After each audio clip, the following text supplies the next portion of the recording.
அனைவருக்கும் வணக்கம். நான் உங்கள் ராம்ஜி. நாம் இப்பொழுது பலன்களுக்கு சென்று விடுவோம். தனுசு ராசிக்காரர்கள். தனுசு ராசிக்காரர்களுக்கு 6ஆம் வீட்டிலே குருவும் செவ்வாயும் மறைந்திருக்கிறார்கள். குரு 6ல் மறைகிறதுனால 1-4 கூடியவர் என்பதால் உயர்கல்வி, உயர் பதவி போன்றவை தடைபடும். ப்ரமோஷனே கொடுக்க மாட்டாங்க. மேனேஜரோட வம்பு வளர்த்துற வரைக்கும் இந்த வருஷமும் உங்களுக்கு ப்ரமோஷன் கிடையாது, அடுத்த வருஷமும் கிடையாது, இப்பயே சொல்லிடுவாங்க. அப்போ ஜாகிரதையாக மேனேஜருக்கு, சார் குட் மார்னிங் சார், வணக்கம் சார், உங்களுக்காக தான் சார் காத்திருந்தேன் சார், அமாருக்கும் குடிலெல்லோம் நமனை அஞ்சோம், எல்லாம் நல்லா தான் இருக்குது. வேலை போயிடுச்சுன்னா தான் தெரியும் வேலையோட அருமை என்னென்னு. அதனால் இருக்கிற வரைக்கும் அனுசரித்து வாழ்கிறது. எல்லாருக்கும் இது ஒரு டைம் வரும்ப்பா. கொஞ்ச நாள் நீங்கள் பசையோடு இருக்கணும், உங்கள் மேனேஜரோட கொஞ்சம் க்ளோஸாக இருக்கணும். கொஞ்ச நாள் முறைச்சின்னு இருந்தாலும் இந்த பிரச்சனை இல்லை. அது மாதிரிலாம் 2 விதமான விஷயங்கள் வரும். சில நேரங்களில் நம்ம அச்சீவ் பண்ணுவோம், நம்ம அச்சீவ்மெண்ட்டை இன்னொருத்தர் க்ரெடிபிலிட்டியாக எடுத்துகிட்டு போயிடுவார். நம்ம கூடவே இருக்கிற டீம் மெம்பர், சார் நான் தான் சார் அச்சீவ் பண்ணிட்டு அவரோட பெர்ஃபார்மன்ஸ் மாதிரி காட்டிப்பார். உங்களால் மேடே வடிவேலு சொல்கிற மாதிரி தான், நான் உங்களை வச்சு சம்பாதிக்கலான்னு வந்தேன், நீங்கள் என்னை வச்சு சம்பாதிக்கிறீங்களேடா. அந்த மாதிரி தனுசு ராசிக்காரர்கள் மிகவும் வேலை சம்மந்தப்பட்ட விஷயங்கள் ஜாக்கிரதையாக இருக்க வேண்டும். 6ல் வயிறுங்கிறதுனால ஃபாஸ்ட்டு ஃபுட்டு, பீஸா, பர்கர், இந்த பர்கர்லாம் தின்னீங்கன்னா இறைவன் தான் காப்பாற்றணும். அப்புறம் ஸோ அப்போ 8ல் உங்களுக்கு சுக்கிரன், சூரியன், எல்லாரும் மறைந்திருப்பதால் ஸ்கின் சம்மந்தப்பட்ட இஷ்யூஸ் வரும். மனைவியுடன் பிரிவு போன்றவை ஏற்படும். சூரியன் மறைந்திருப்பதால் அப்பாவுக்கு ரொம்ப ஜாக்கிரதையாக இருக்கணும். அப்பா உடம்புல, மூளையில், ஹிருதயத்தில் பிரச்சனை இருக்கிறவங்க உடனே போய் ட்ரீட்மெண்ட் எடுத்துக்கிறது நல்லது. எலும்பு சம்மந்தப்பட்ட விஷயங்கள், எலும்பு மஜ்ஜையில் ப்ராப்ளம், எலும்புருக்கி, அது மாதிரி எலும்பில் ஏதாவது போன்ஸ் சம்மந்தப்பட்ட விஷயங்கள், போன்ஸ் தேஞ்சு போயிருக்கு, இடுப்பெலும்பு தேஞ்சு போயிருக்கு, ரொம்ப நாள் முன்னாடி டாக்டர் சொன்னான், உட்காரும் போதெல்லாம் வலிக்குது, இந்த மாதம் ஜாக்கிரதையாக இருங்க, அது இன்னும் அதிகமாகும். அதனால் பெரிய இஷ்யூஸ் வர்றதுக்கு இப்போ போனீங்கன்னா சும்மா ஒரு மாத்திரையை கொடுத்து கால்சியம்க்கு மட்டும் மாத்திரை வாங்கினீங்கன்னா 10 ரூபா. அது டிஃபிஷியன்சி ஆகி பெரிய எலும்பே போயிடுதுன்னா 10 லட்சம். அப்போ நானும் அப்படி தாங்க பண்ணேன், அன்னதானம் பண்ணி ஒழுங்காக சாப்பிடாததுனால 10 லட்சம் செலவு பண்ண ஒரே ஆள் நான் தான். ஸோ உடல்நிலையை ஜாக்கிரதையாக பார்த்துக்கோங்க. தனுசு ராசிக்காரர்களுக்கு மிகப்பெரிய எதிர்காலம் இருக்கிறது. உங்களுக்கு ரொம்ப பரம ஜாக்கிரதையாக. 6ல் செவ்வாயும் குஜனும் குருவும் மறைந்து விடுகிறார்கள். 8ல் எல்லா கிரகமும் மறைஞ்சிருது. ராகு 4ல் இருக்கிற ஒரே காரணத்தினால உங்களுக்கு என்னென்னா வீடு, மாடு, மனை போன்றவை யோகங்கள் உண்டு. அது ஜாக்கிரதையாக 3ஆம் வீட்டில் இருக்கும் ராகுவை நீங்கள் பயன்படுத்தி கொள்ள வேண்டும். அடுத்து மகர ராசிக்காரர்கள். ராசியிலே சனி கொடுத்தால் எவர் தடுப்பார்? சனி 3, 7, 10. நான் இப்பவும் சொல்கிறேன், மகர ராசிக்காரங்களோட ஒரே வேலை வீட்டு கூரையை போய் உடைக்கணும். அப்படி உடைச்சி ரெடியாக இருக்கணும். கமான் சனி கமான், 1 கோடி இந்த 2 கோடி போதுமா, 5 கோடி போட்டுட்டே இருப்பார், எடுத்துகிட்டே இருக்க வேண்டியதான்.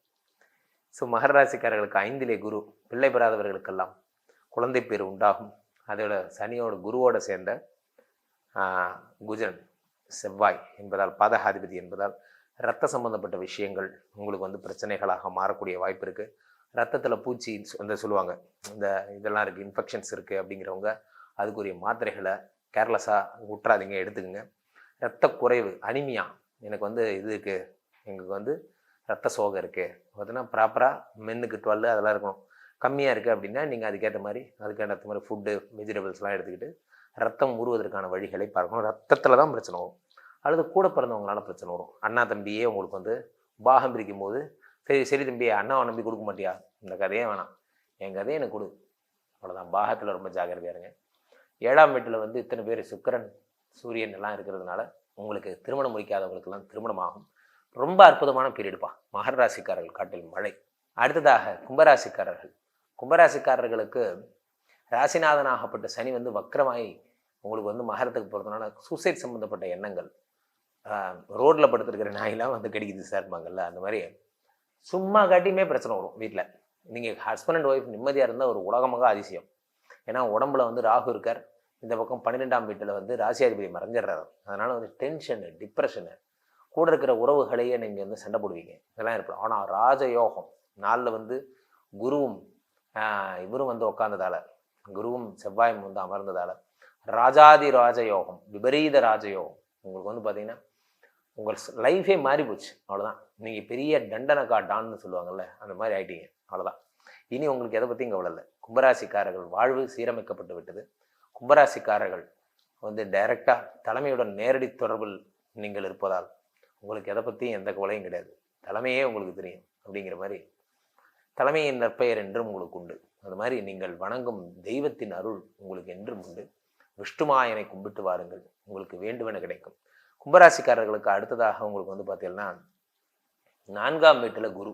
4ல் குரு இருந்தாலே ஆபத்து. 4ங்கிறது வீடு மாடு மனை. அதனால் உயிரே போனாலும் வீட்டு பத்திரத்தை அடமானம் வைக்காதீங்க.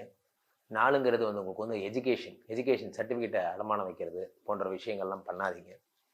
6ஆம் வீட்டிலே உங்களுக்கு வந்து யார் இருக்கான்னு பார்த்துட்டேன்னா சூரியன் இருக்கார், சுக்கிரன் இருக்கார், புதன் இருக்கார். 5 கூடவன் 6. பிள்ளைகள் ஏதாவது ஒரு செலவு வச்சுட்டே இருப்பாங்க. 6ல் சூரியன்லாம் இருக்கிறதுனால என்ன ஆகும்னா நெஞ்சு வலிக்கும், படபடப்பு, பிபி போன்றவை ஏற்படும்.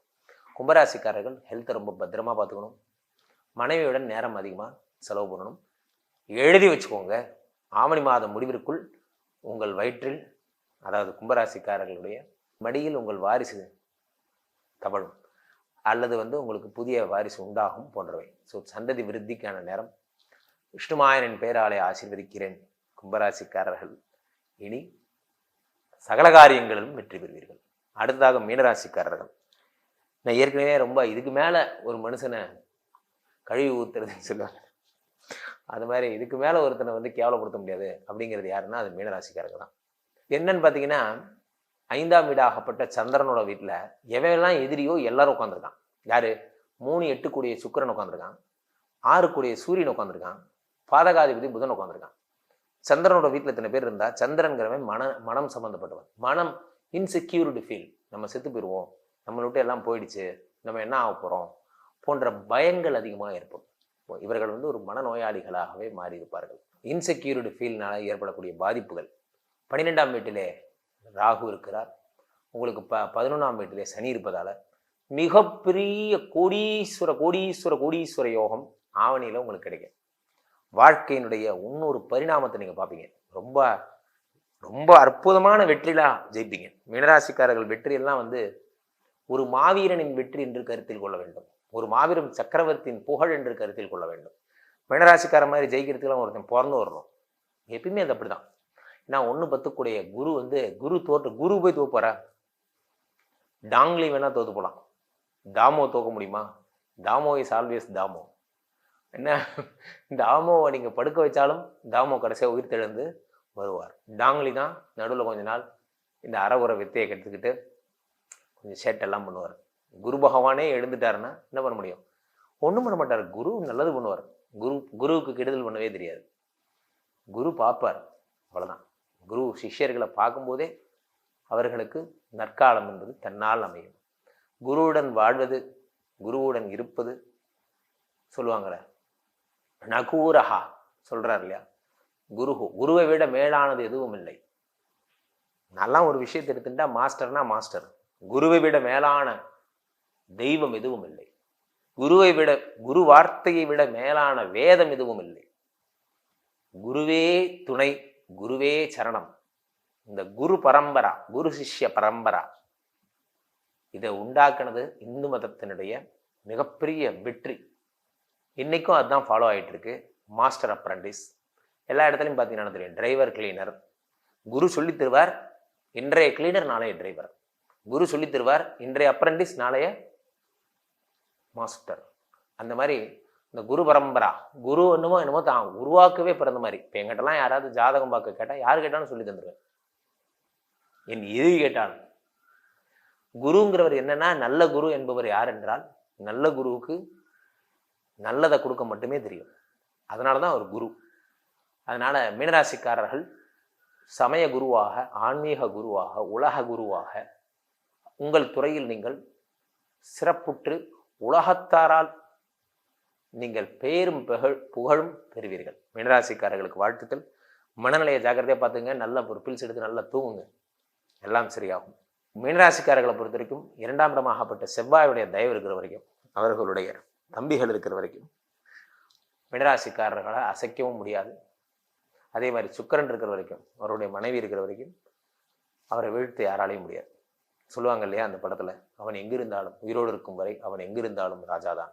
இந்த மாதிரி எதுக்கு இவ்வளோ பெரிய நீண்ட விளக்கம் கொடுக்குறேன்னா, மனநிலையை ரொம்ப ஜாக்கிரதை. ராஜாவாகவே எல்லா நாளும் இருக்க முடியாது. நீங்களும் வறுமையை சந்திப்பீங்க.